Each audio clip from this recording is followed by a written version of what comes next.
di essere perdonata, invece non è così, e quindi entra in una cosa che ci porta poi a questi anni, perché la canzone che vi faccio adesso è il proseguimento, la prosecuzione Dalla pelle al cuore, ed è qualcosa di strano perché io l'ho sottovalutata questa canzone, invece l'avevo chiamata Mio danno ed amore. Ora, la cosa più triste in un amore è quando c'è il silenzio, e il silenzio è la cosa più difficile da interpretare.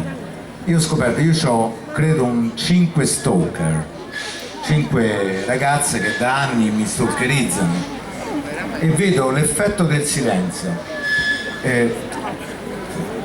Se tu rispondi una volta, proprio loro ti scrivono, ti chiamano continuamente perché vogliono sapere se tu ci sei. Solamente se tu fai A finisce tutto, e quindi vuol dire che se tu fai A e loro si accontentano di vedere che tu in qualche modo esisti, c'è ancora un legame. Invece il silenzio è un danno, il silenzio è bannare una persona, no? Quando tu non c'hai più, c'è un muro, e quello è la fine veramente dell'amore. Alla fine il silenzio, un muro pazzesco, e tu ti puoi scervellare, ce ne sono delle persone che stanno anni e anni per interpretare quel muro, perché quel muro parla, il silenzio parla più delle parole.